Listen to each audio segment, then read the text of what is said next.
Welcome back. In the wake of the Newtown massacre, Democratic Senator Dianne Feinstein wasted no time before calling for stricter gun laws, more gun laws, including a ban on assault weapons. That move prompted one former Marine to strike back with a letter that minced no words for the senator. He is Corporal Joshua Bolton, or rather Boston, that is to say, and he joins us right now from Fort Worth, Texas. Joshua, thanks for joining us today. Thank you for having me. Why'd you write the letter to Senator Dianne Feinstein? Well, it's our firearms, they're important to us, and they're something that we have to have in order to keep what we have as a country going. And this starts us on a slippery slope. They take these away, next they come for the bolt-action guns, and there's really no reason to register other than to confiscate at a later date and time.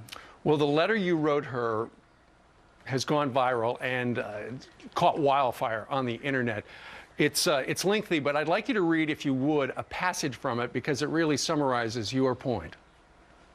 Okay. It says, "I am not your subject. I am the man who keeps you free. I am not your servant. I am the person whom you serve. I am not your peasant. I am the flesh and blood of America. I am the man who fought for my country. I am the man who learned. I am an American." Okay, so that's what you wrote to Senator Feinstein. Her office did respond to say Senator Feinstein respects Corporal Boston's service. She has heard from thousands of people, including many gun owners, who support her plan to stop the sale of assault weapons.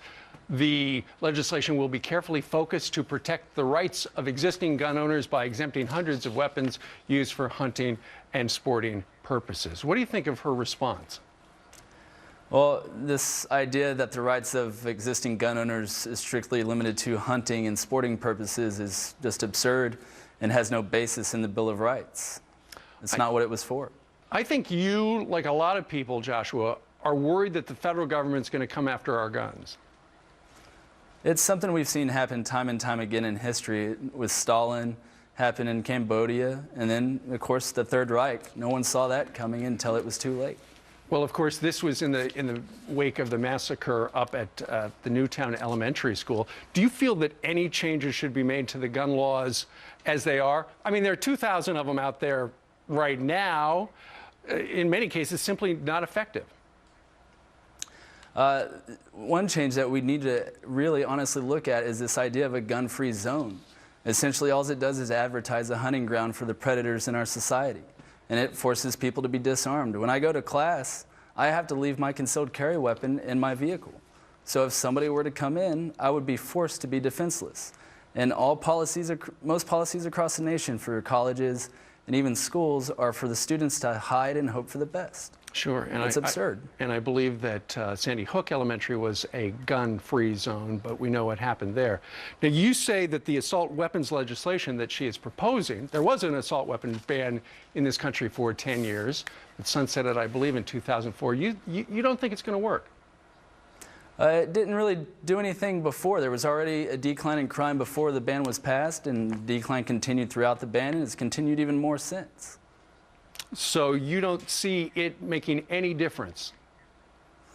No, I really don't. And just limiting our rights to guns and limiting what people can own in their home is just going to embolden criminals to be more violent with us, like we see in Great Britain, where they have a fifth of our population, but they have over 2.2 million incidents of violent crime a year, whereas we had 1.2 this year. Sure. Real quickly, the reaction to your letter from people you've heard from?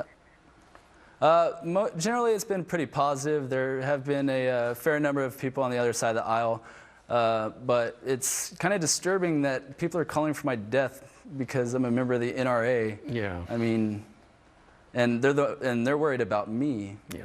I go to class and I go to the range on the occasion. It says a lot. Well, we thank you for your service and joining us today, Corporal Joshua Boston. Thank you, sir. Thank you.